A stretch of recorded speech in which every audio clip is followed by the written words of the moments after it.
What is up, guys? Welcome on back to TK's Garage. And Newsom is in some trouble when your own people is coming out and telling you. This reminds me so much about right before Eric Swalwell basically got booted, like his own party started telling on him and releasing all kinds of bad stuff on him. I think Newsom's about to run into that same wall. And we're going to talk about all that and more right after this.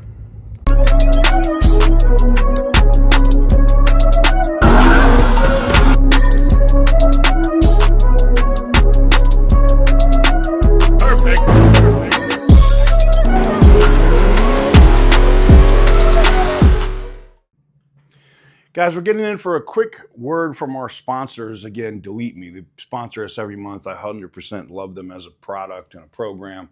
So let's get into this. So, I started looking into how much of my personal info is online, and it's way more than you would expect. There are these things that they call data brokers, and some of the worst ones are people search sites. They basically build full profiles on you. Name, phone number, past addresses, even relatives, and they just sell access to it. Once your personal info is sitting in these data broker sites, you really don't know who has control of it, who accesses it, or how it's even used. And again, we're talking about real details. Addresses, phone numbers, relatives. That's why Delete Me exists. They've been doing this for over 15 years. And what they do is they remove your data from hundreds of those broker sites and keep monitoring it over time. So it's not like a one-time thing. They even have real privacy advisors if you need help with specific situations, which is something I didn't expect. Here's my report. I'm going to pop it up on the display. I pop it up every time we talk about it every month. It's pretty eye-opening how much of it was out there and how much is removed from all of these sites. For me, it's about reducing risk and making it harder for that info to spread. If you want to check it out, you can go to joindeleteme.com/TK Garage and use the code TK Garage for 20% off.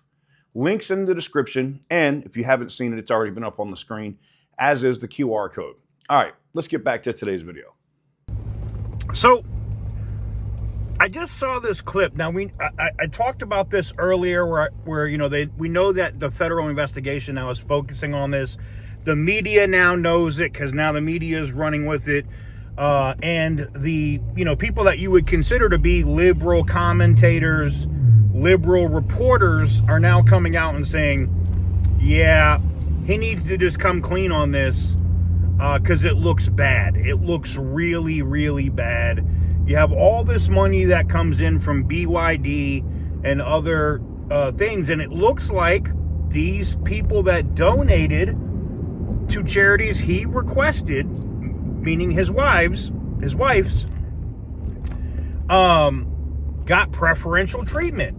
Now, where this is interesting is it will also affect Javier Becerra, who's running for governor. That is the part that I am waiting to see. If they end up indicting Newsom, do they indict Becerra? At that point, I feel like Hilton could absolutely easily win then the governorship. So let me show you this clip. We'll come back and we'll discuss. And that's California Governor Gavin Newsom blaming politics for the DOJ investigation into his and his wife's finances. This is days before the investigation became public. Newsom was fined over $31,000 for a late reporting of more than $5.5 million in charitable donations. Joining me now is California Post opinion editor Joel Pollack. Joel, great to see you. Thank you so much for being here. What's your take on this investigation? Well, first of all, it wasn't just charitable donations. He was fined for failing to report what are called behested payments. These are payments that are allowed in California where politicians ask donors to give money to charities of their choice. And in Newsom's case, the charity he was asking donors to give to was run by his wife. So that creates conflicts of interest, as does the fact that some of the donors had interests before the state. And the implication is that if you gave a little money to the governor's wife's charity, maybe the governor would be a little bit more inclined to favor your position as opposed to somebody else's. So that is already in the public domain. We don't know what else the DOJ is digging up. There are reports that they're looking into Jennifer Newsom's tax returns. But I can say this. We don't know whether these investigations are politically motivated or not. It didn't help John Bolton when he said that the investigation into his misuse of classified information was politically motivated. He just recently pleaded guilty. So that doesn't actually explain whether Newsom is guilty or not. And if Newsom were being honest with the voters of California, he would come clean about what these behested payments are instead of waiting until beyond the deadline to account for them. Wow. Meanwhile, prediction markets show positive movement for Newsom's presidential ambitions. Your thoughts? Well, I don't really pay a lot of attention to prediction markets. If prediction markets were correct, Eric Swalwell would be the leading candidate for governor today. He had over 2/3% likelihood. You know, prediction markets have some value, mostly the same as anecdotal value. We believe in them because we think insiders are making money, often inappropriately, by trading on information that they only have access to. But often prediction markets are just getting the same garbage in, garbage out that the rest of us are getting from the media. And so I don't really place too much stock in them. But I will say that Newsom is leading a race to the bottom. Democrats seem to believe that the most important thing about 2028 is being the most anti-Trump candidate they possibly can be, even though Trump will not be on the ballot. And if Democrats thought that doing a good job was the criterion for being the presidential nominee, you would see Newsom clearing brush in California. You would see him actually balancing the state budget instead of dipping $20 billion into the reserves. You'd see him cleaning up crime. You'd see him helping rebuild in Pacific Palisades. You don't see him doing that. And he actually has no track record of accomplishments in California to talk about. He's got high-speed rail that doesn't go anywhere. He's got reservoirs that were planned and never built. He's got delta tunnels that were reduced from 2 to 1 and then never built. He basically has a resume of zero, and so he has to go after Trump. But luckily for him, that's what Democrats have an appetite for right now. Wow, that's amazing. And Joel, I spoke with California Congressman Ro Khanna here last week, and he admitted basically what he's looking for after I questioned him on his own White House aspirations. Watch this. Look, bottom line here, you've been testing the waters openly. You've been coming on a lot, talking about all these other issues beyond just your own portfolio. Do you want to break some news? Are you running in 28? Look, I believe that the central issue is the economic divide in this country. And I have a vision of economic patriotism. I want that platform out there. Look, I was speaking to the Teamsters. I'll just take this 20 seconds on this point. And I was going through my whole economic plan. And then I said, I know a lot of people out here have voted for Trump. And you know what? We've got to stop insulting each other. We've got to start working together. We've got to start to figure out a united purpose in this country. I think you answered my question. Plan for America. Well, I think you answered my question. The answer is yes. I love coming on here because, Congressman, you're running on Trump's agenda. You're running on Trump's agenda. He's building up America. He's getting the supply chains to America. You're running on Trump's agenda. That's it. We got it. Trump identified a lot of the problems, but I have 21st century solutions for them. And I enjoy coming on, Maria. We'll see what I'll do after the midterms. Yeah, it's interesting because everything that he said, Joel, was exactly what President Trump has already done. You know, he says, oh, we can't rely on China. Well, he's been an elected official for a lot longer than President Trump has been in politics. How come he hasn't done anything before President Trump had to come and force corporate America to get their supply chains to America and not rely on China for prescription drugs, for example?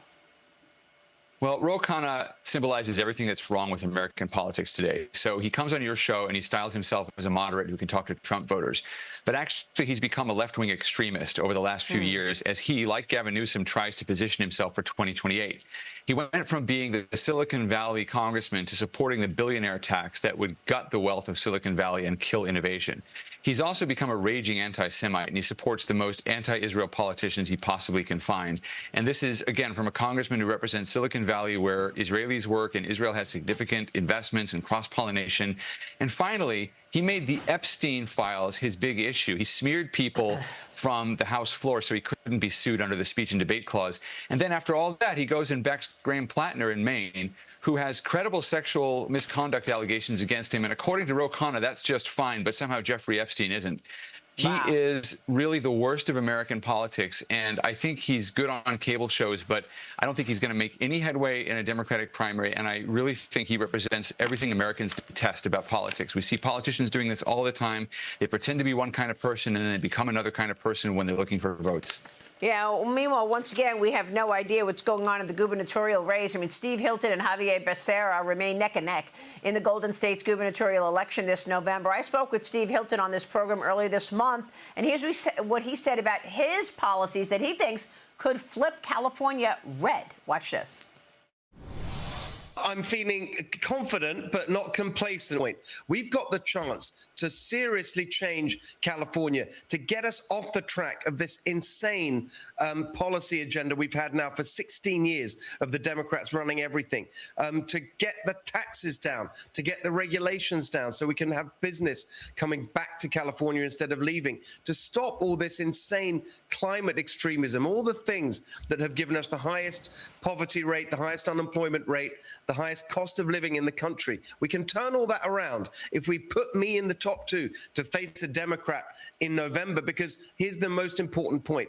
56% of Californians think the state is on the wrong track and needs change. And we've got a real shot at winning in November. But in order to do that, everyone has to vote. What do you think, Joel? Steve Hilton has a problem in California, which is just that there are so many Democrats that vote straight party line.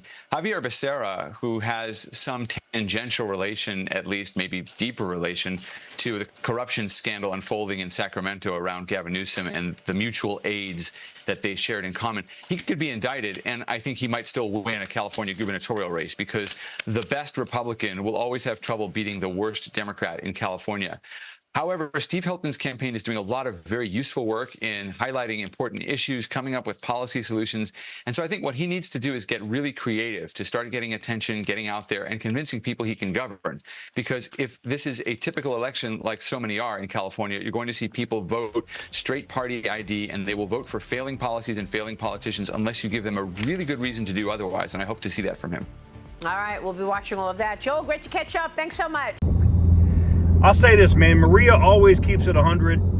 And, hey, you know, to this commentator's credit that was on there, he said the same thing. He said, you know, look, this has been out in the public square. This is not anything new.